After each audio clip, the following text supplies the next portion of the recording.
Hello, everyone. Welcome on my talk, How to Keep Your Flame Burning. We'll be talking about burnout and its prevention. My name is Aleksandra Błaszczyk.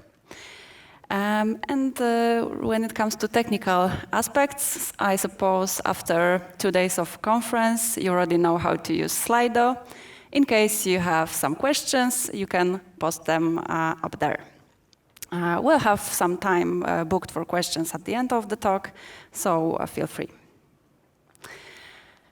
Let me start with a story. So a few years ago, on a beautiful June morning, I didn't get up to work. Even though I was doing the job of my dreams, I was an international trainer, I was traveling the world, and was training leaders on leadership, I couldn't drag myself to work. I felt nauseated, I had a massive headache, my body was trembling, my heart was pumping, and I was getting panicked. So instead, I dragged myself to a doctor. After an examination, the doctor said that I was just fine. And the clicker doesn't work. Okay. But I didn't feel fine. Now I have a question to you. How many times to a question, how are you, you answer, oh, I'm fine, I'm just fine. And you move on to another topic, to a work topic. But in fact, deep inside, you feel frustrated, insecure, neurotic, and exhausted. Who can relate to that? Okay, I see some show of hands, thank you. So we share a common experience. And this is how I felt, and I definitely wasn't able to go to work. Fortunately, the doctor realized that, and she referred me to a psychiatrist. The diagnosis was simple, but quite difficult to handle. The psychiatrist said I'm suffering from depression and adaptive disorder. Since I couldn't get back to work, I went to a treatment. It lasted a few months, and I was just attending group therapy every day at a psychiatric hospital. There, I met people who were similar to me, also corporate workers, also lost and confused when it comes to their sudden, unexpected condition. Breakthrough in my treatment was one word. It was crisis. This word was used by my therapist who said, you know, your depression is just a side effect of a crisis that you're going through. And the crisis is called burnout. I have to tell you, this was a switch in my treatment, and it brought me back the strength and resourcefulness, because there was no longer a disease that was out of my control. It was just a crisis that happened to me, or maybe I did it to myself a little bit, so probably I can reverse it. And I started searching information about burnout, learning more from research, from studies, from other people. And I thought, okay, this is a niche I can fill in. Because on mental health services market, there are either psychotherapists or psychiatrists, and turning for help to such kind of professions still is a stigma in our society. And this is also like the last resort of help when it comes to mood disorders and anxiety that are connected to work. So I thought I would use my experience and my professional preparation to support this kind of people. And this is what I turned my business into.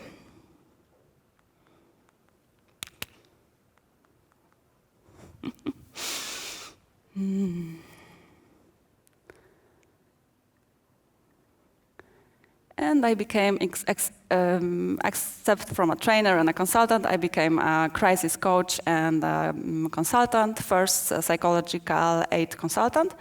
And I support people and organizations to prevent burnout and to support their growth, both personal and professional. And today I'm going to tell you more about burnout, about its symptoms, about the root causes of it, and then how to deal with it when it happens to you. So let's start with the basics. What burnout actually is. It is defined by World Health Organization as an occupational syndrome, and it results from chronic workplace stress.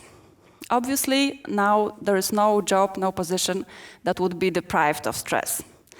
But when the stress is too much, when it builds up, and it's not reduced on time, then it leads to a certain breakdown, either on mental or physical level. And burnout is defined in 3 dimensions. First of all, there is emotional exhaustion and energy depletion. Then we have negativism or cynicism. And the last one would be reduced professional efficacy. Now I'm going to tell you more about all those 3 dimensions. So what kind of symptoms, behaviors, emotional states can you experience? And you can diagnose yourself on the way. So, too fast. Let's start with emotional exhaustion and energy depletion. Seems self-explanatory, but it has really spread out symptoms. So first of all, you feel very tired, either from the early morning when you cannot get up to work, or your energy just is being exhausted very early during the day.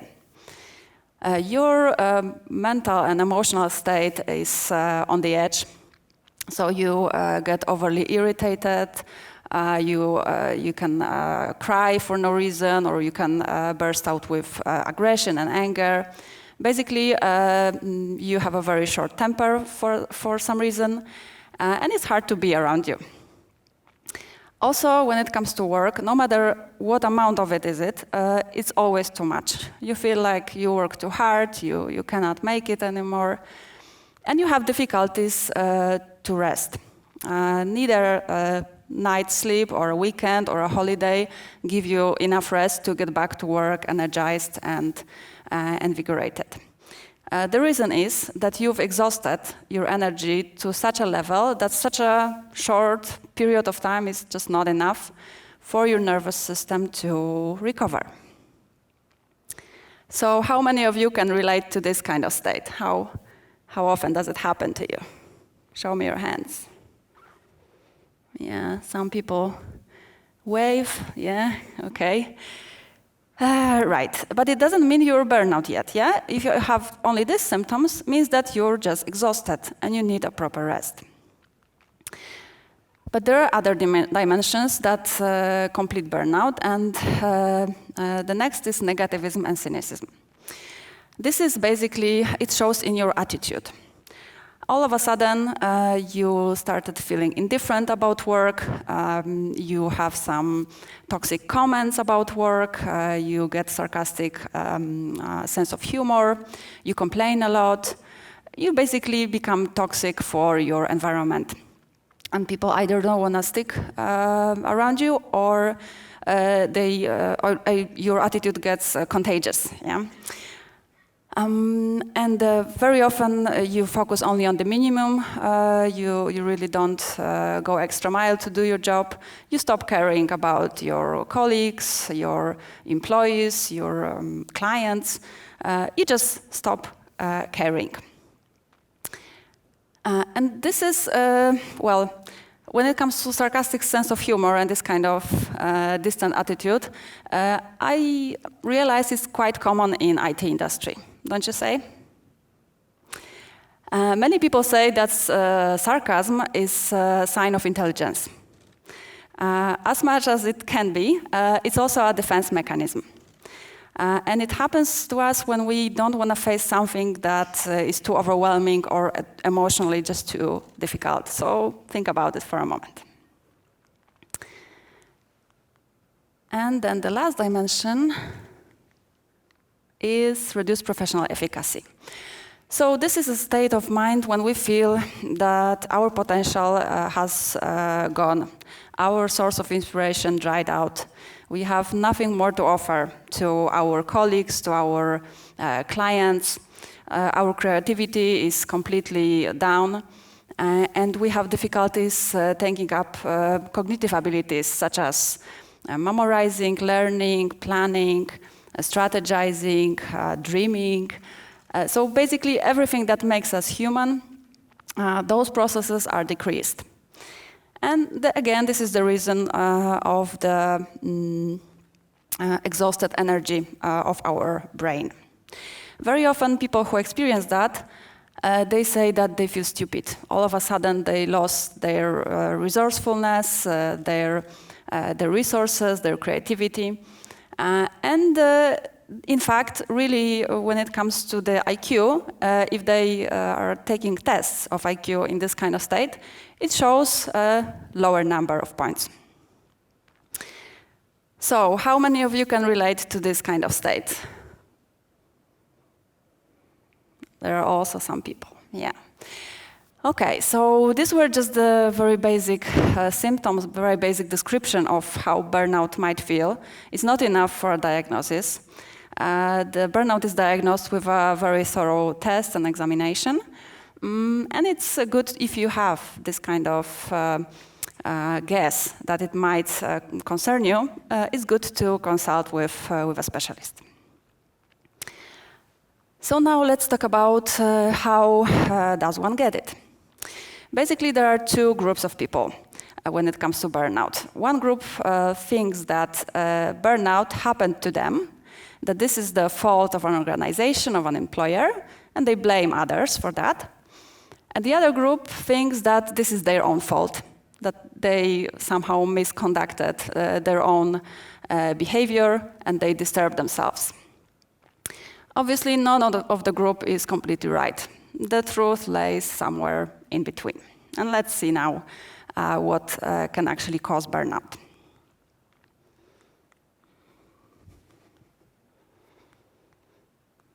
I think the battery is low. Okay.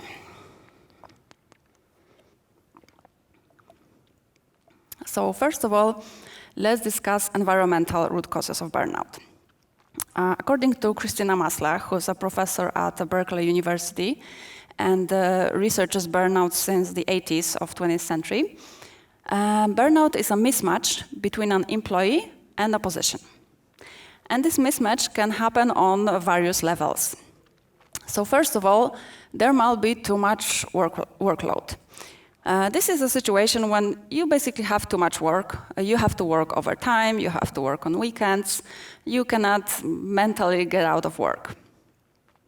It can also be a situation of overstimulation, when you basically have too much going on at your work, on your computer, you're involved in too many threads, and you just cannot process.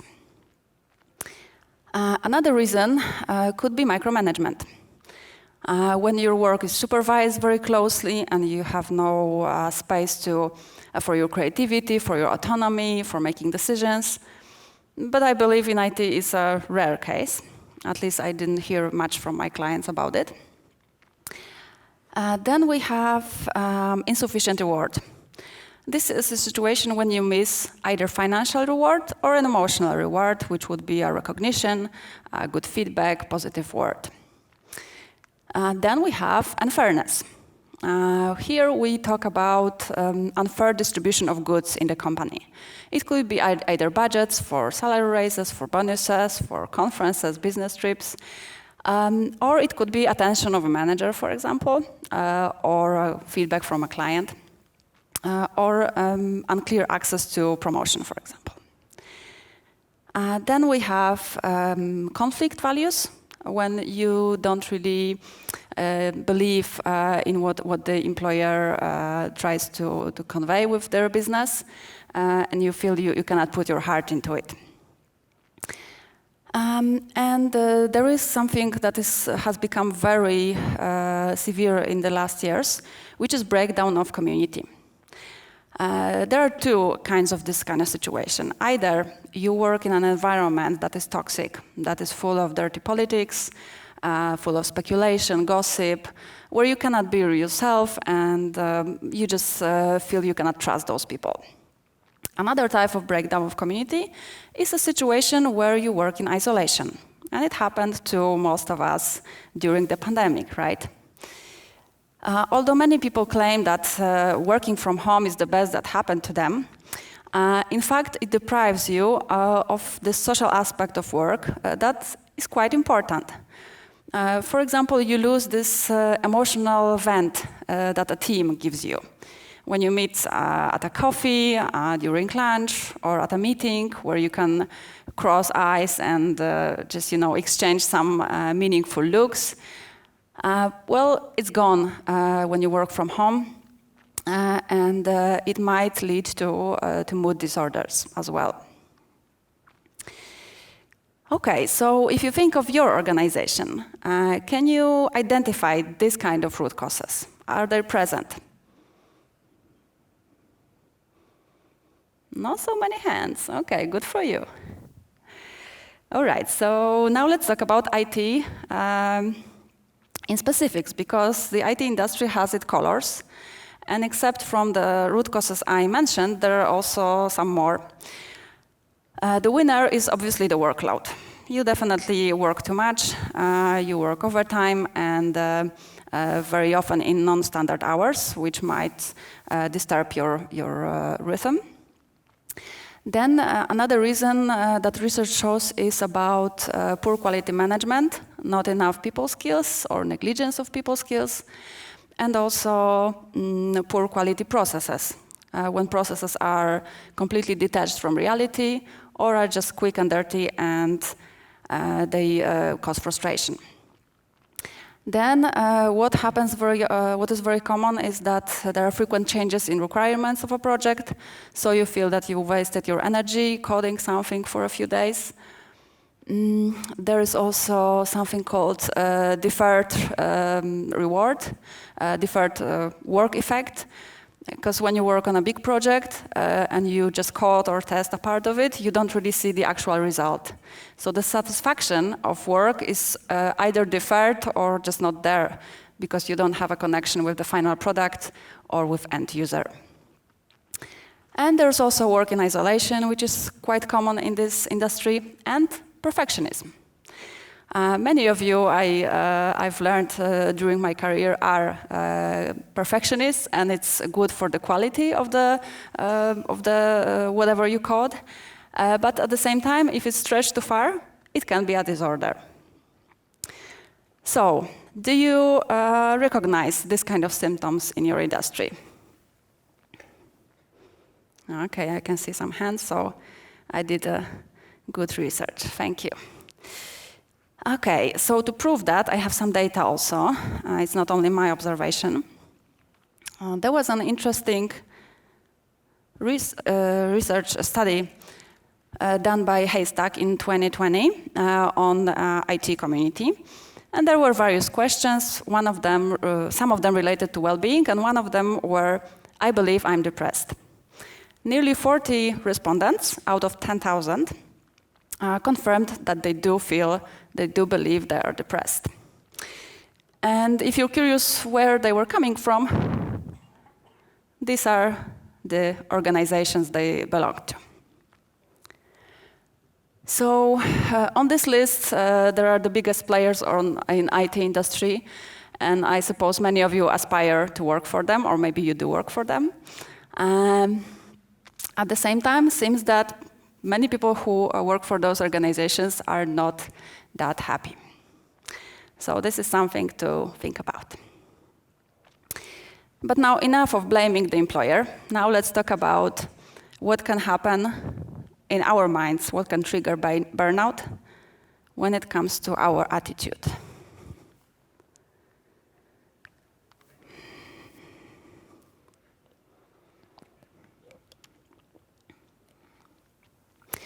So there is something called burnout inviting mindset.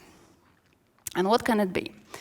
Basically, these are certain beliefs, certain approaches to life, certain habits as well, that might lead us down the road to burnout. Yeah?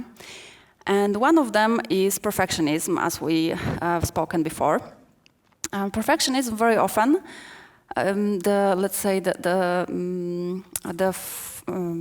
the ground for perfectionism is a belief that I'm not good enough. So I have to strive for better, for more, to prove myself, to prove that I'm worthy, that I'm clever enough, and that I can make it.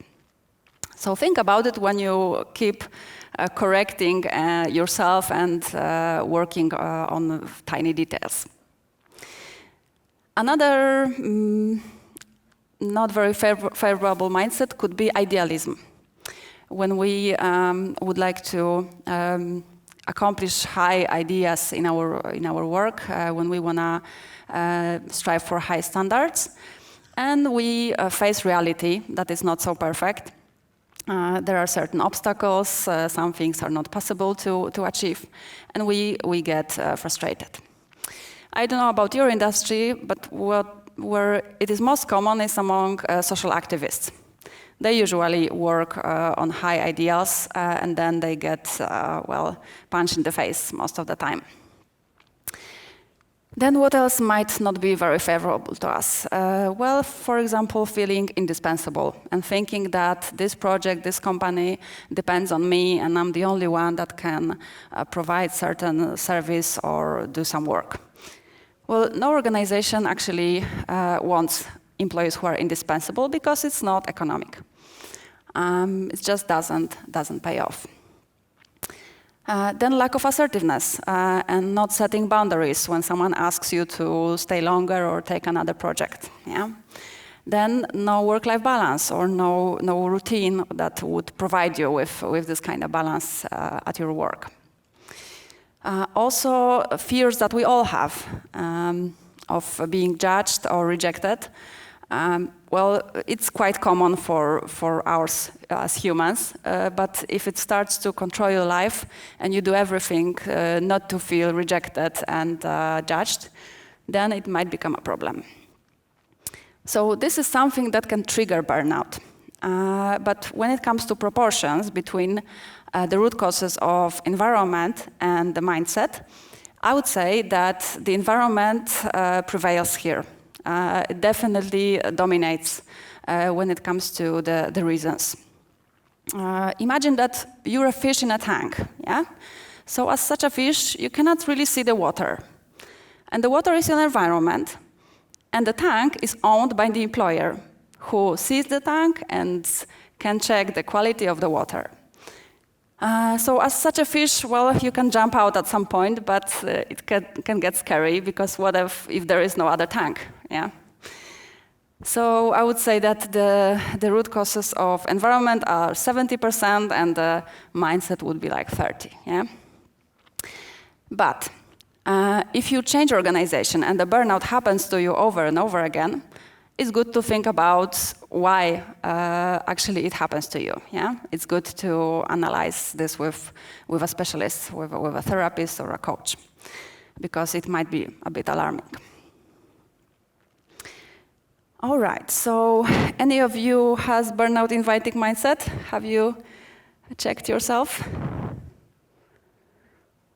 Very few hands. Okay. All right, thank you. Okay, so let's move on. Now let's talk about how to deal with burnout. When it happens to you, or how to prevent it, because the ways are actually the same. Yeah? Just with burnout as a crisis, your life gets disrupted for a while. So, to understand what causes burnout, we need to understand what actually burns out. And this thing that burns out is called mental energy. And this is not a new age term, it's actually a psychological term that means the ability of the brain to take up cognitive activities.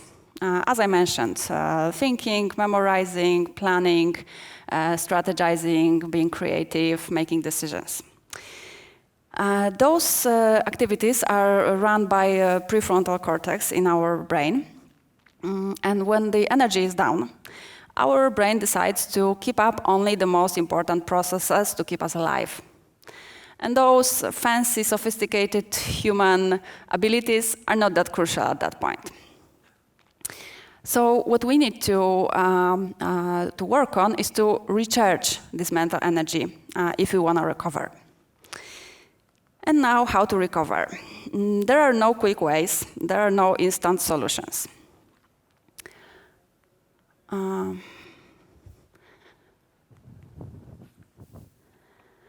What I tell to my clients is to, first of all, take a break. Take a break from work, take a break from the factors that are the stressors, to cut them out and be on your own for a while. Yeah?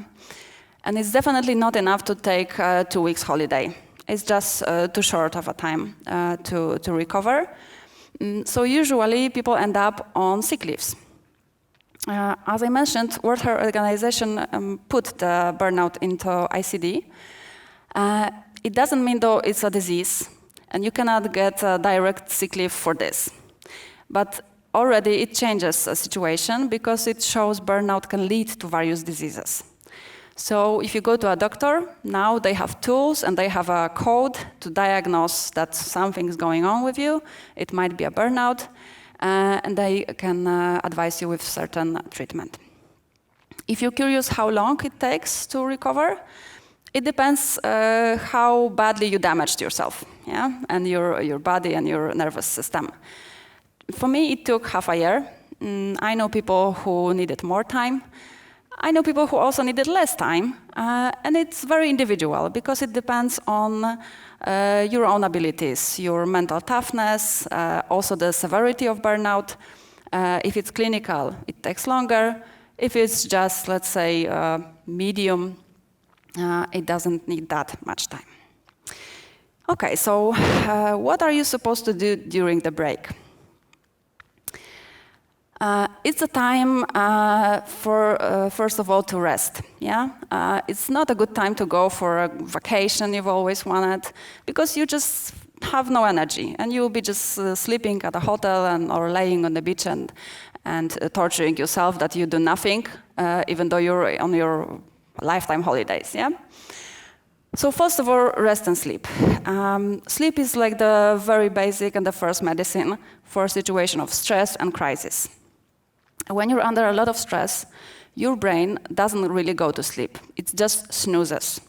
So your sleep is usually light, it's disturbed during the night, and you have to take a lot of hours sleeping to bring back the sleep routine. Yeah?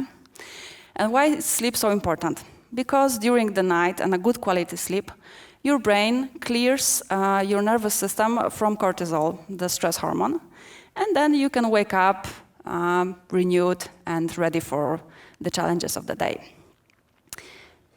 So take care of your sleeping routine. That would be my first advice. Then some alone time. Yeah? It's not easy nowadays because we are all the time connected. Either we physically meet someone or we're connected to social media, to various services on our computer or our phone. And we all the time play a certain role, yeah?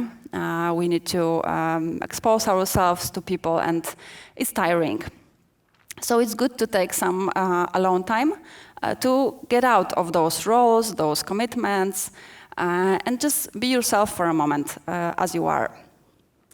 Many people have a hard time, actually, to take this alone time, especially when they were on this speed run of busyholism, and they were keeping themselves busy all the time. So what I advise people is, for example, to take a bath. Yeah? Bathroom time is the time when it's private, you're alone, no one is disturbing you, or at least you can take care that no one would disturb you. Your mind can wander. And if you're result-oriented, well, after a bath, you at least get clean. And additionally, you can rest.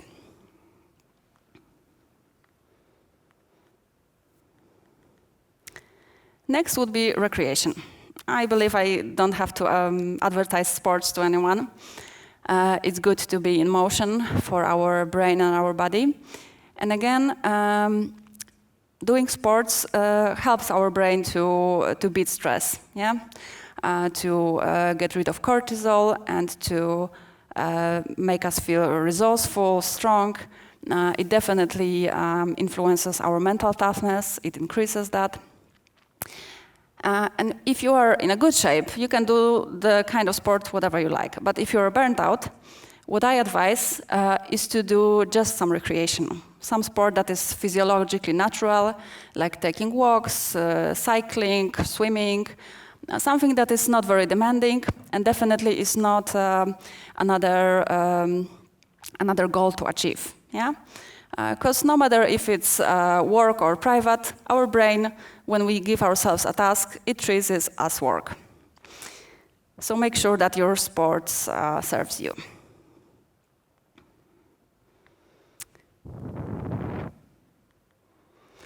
Then we have connection and relationships.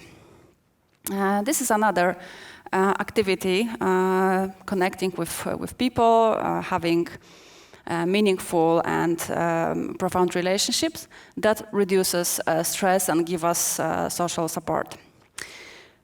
When it comes to crisis, usually the first kind of help that is advised is a natural support. This is a support of people that are kind to you, that wish you well, and that don't really have you don't really have obligations towards them. Yeah? So you don't, for example, you don't have to work for them, or you don't have to earn money for them. And it's good when you turn with your problems, such as burnout, to your family, friends, people who can just listen to you and do not judge. At the same time, it's not easy because, let's say in a family, we're in a certain system, yeah? If we provide for the family, it might be not very welcomed to hear that you have to take a break, yeah? And you won't bring home income or not enough income. So it's important to have someone to talk to who can objectively help you assess the situation. And such kind of person could be a crisis coach, could be a therapist, could be a person you trust and you can see that they're experienced with life and they can be kind of your mentor. Yeah? When you're burnout, usually you cannot really think straight. You're not objective, you're either very judgmental or feel very hurt, so you might make wrong decisions. This kind of outlook from a person who's not really involved in your problem but can help you solve it might be really a game changer. When it comes to connection, also I think it's worth mentioning connections you have at work. Very often I get a question whether it's a good idea to quit work when you're burned out. And I would say no, unless you have some financial backup. Yeah? But it's really not a good idea to burn the bridges, because you might need the support of an employer during your difficult time of crisis. Yeah? So what I advise is to share with a person you trust at work what is your problem, what you're struggling with, and then to come up with a solution that could be convenient to you, but also that would protect the business. Yeah? And then we have a win-win situation and a clear atmosphere that would allow you to get back to your workplace after you recover. Now also, during pandemic, I've observed there is a trend of teaching managers how to provide first psychological aid, how to talk to people about crisis. So this topic really enters the organizations, and no longer emotions and emotional states are neglected. So search for this kind of solution in your organization if you feel down. And what else do we have? Boundaries. Yeah, so this is mostly about assertiveness and setting your limits and your boundaries when it comes to your engagement at work. And I don't know how old are you, I can barely see you, but what I observe with my clients and with myself as well is that it changes during lifetime. When you're in your 20s, you feel like you're king of the world, you have a lot of energy, and you can invest it in the things you like or you would like to do. But when the age progresses, it changes. Yeah? The energy floats in a different way. There are also different life priorities. And you might realize that what you were capable of when in your 20s, you're not capable of now. Sometimes it's hard to admit. But it's good to observe how it changes and what are your limits at this point of your life. Yeah? And then, obviously, having purpose really helps when it comes to combating crisis. Obviously, when you're in a crisis, you cannot see the purpose. Everything is pointless, nothing makes sense, you don't want to do it anymore, and you don't know what to make things worse, you don't know what to do next with your life. But it really goes away when you recover, when you get enough sleep, when you get enough help, and you allow yourself to bring back this mental energy. Only then you can start thinking of your purpose of your work, of your life, and also considering whether you want to get back to the profession, you want to get back to the organization or not. But it's definitely not the first discussion when you're in burnout. Now a question I often get is if you're burnout, whether you can get back to the same profession. It depends, because you can get burnout because of the organization and its climate. So it's enough when you recover and just change environment. But some people do burnout in their profession, and they cannot really do it anymore. They cannot imagine doing it for the next few years. It mostly happens in the professions that are helping others, like crisis intervenes, psychotherapists, doctors, and so on. People who are exposed to human trauma and were helpless about it. I don't know about IT, but I suppose it's not that common. Okay, guys, so when it comes to being fine, if you are going through a crisis, I assure you that crises are limited in time. They just pass at some point. Due to our adaptive abilities, we at some point don't want to be in this deep shit anymore, and we want to get out. So when someone asks you, how are you? And you say, fine, I really wish that you feel that the fun is back into your life and your work, that you feel inspired again, that it's natural for you to work and engage into work, and that you feel invigorated. I believe this is all that I had for you.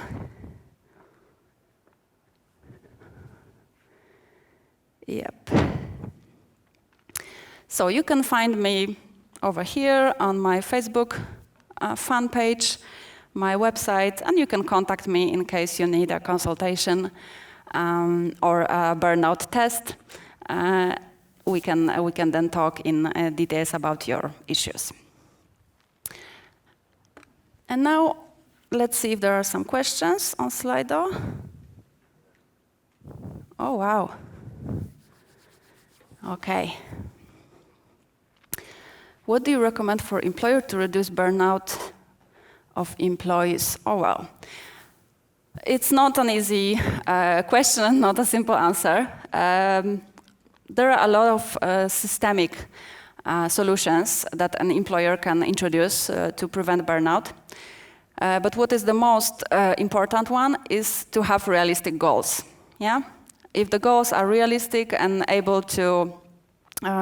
possible to attain by people, then we have really decreased the risk of burnout.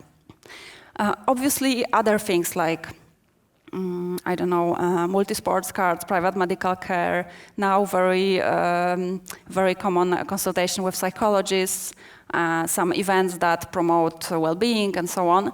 They are also very important. But when the goals are not realistic and you really burn yourself out to reach them, then all of this is just a decoration.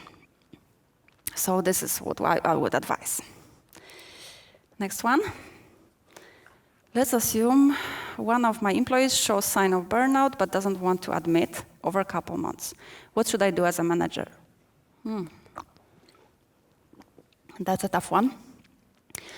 I would say it depends a lot on the relationship you have, how much trust is there. Obviously, we cannot force anyone to share with us their inner struggle. But what we can do is to just share our observation, yeah? To show what behaviors do we see, how do they affect work, atmosphere, the person itself, and then to show care, yeah? It's not a part of feedback, although it might look like.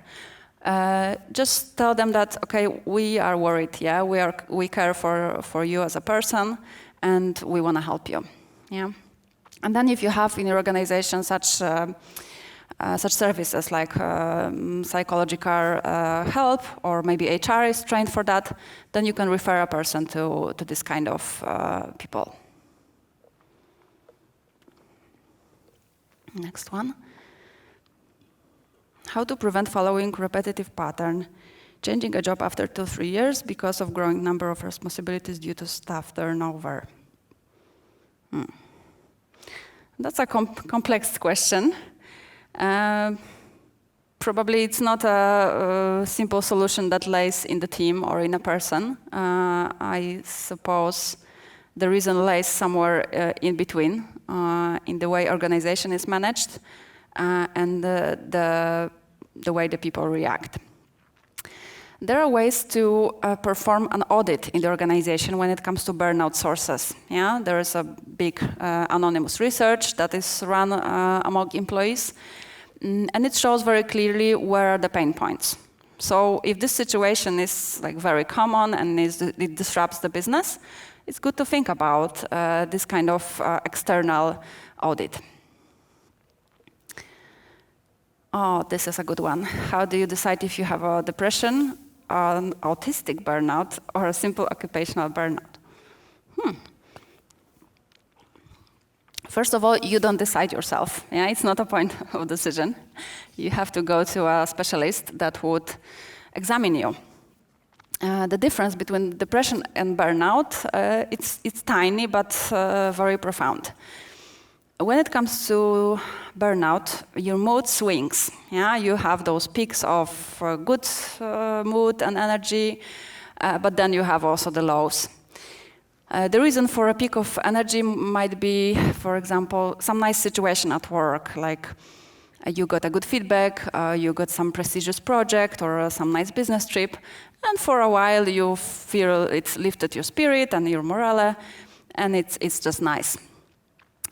But when the stress is still in place, those peaks of energy don't really last for too long, and then it decreases more and more. When it comes to depression, the mood is steadily decreased. Yeah, so you feel all those negative feelings like fear, despair, pointlessness, helplessness for a longer period of time. So that's the main difference. And to be honest, I don't know what is autistic burnout. I've never heard of it. So you gave me some trigger to search for it. Okay, let's move to the next one. Any ideas how to politely notify your supervisor that he's supervising too much? I would say good old feedback should do. Yeah, basically talking and not hoping that the person would realize that they do something wrong, because they might have good intentions. Yeah, they want to provide good quality. They probably have some own control issues. So talking. Yeah. Okay, next one. You showed data on a self-diagnosed depression among IT professionals. The survey was conducted in 2020. Was it done on the beginning of pandemic? Oh, frankly, I don't know. I don't want to lie to you. I don't know. But IT industry didn't really get hit that much by pandemic, so I don't know if it's really relevant. How do you help a colleague who's obviously burnt out? Again, talking, yeah? Sharing your observation, showing that you're worried, that you care, and that you want to help them. And the last one, how to deal with burnout when we are threatened with being dismissed. That's a good one. This is a threat that many people feel and think that this is something that would inevitably happen if they share their difficulties. So, you know, I don't want to give you some tricks, but maybe I should. First of all, try to discuss it, yeah, with your supervisor or someone you trust in the organization and see if the threat is really real. It might be just in our head, yeah. But if you do have such proofs that it might happen, that it happened already in your organization, the easiest way is to get a sick leave, yeah? And to prolong it until you get better and you are ready to search for another job. Because such a place definitely is not a good place to work. Okay, fine explanations are great, thank you. All right. Are there any other questions? Is workstation a feasible option to combat workation? Oh, that's a good one, I would say. But only if you're just on a medium level of burnout, yeah? It's good to change environment for sure, to do something relaxing, and but again, it takes a lot of your control over your working time, yeah? It doesn't really matter if you're somewhere else, if you keep on working all the time, yeah? So it's about balance. And there's a question, have you experienced relationship burnout? I haven't, personally. But what I do is to consult people on career-related matters, yeah? I don't do relationships. So I'm not gonna really help you with this one. Probably it would be better to talk to a therapist. Couple therapist, probably. Okay, so we're out of time, right? Almost. So thank you very much for your attention and your questions. I wish you a nice time at the rest of the conference.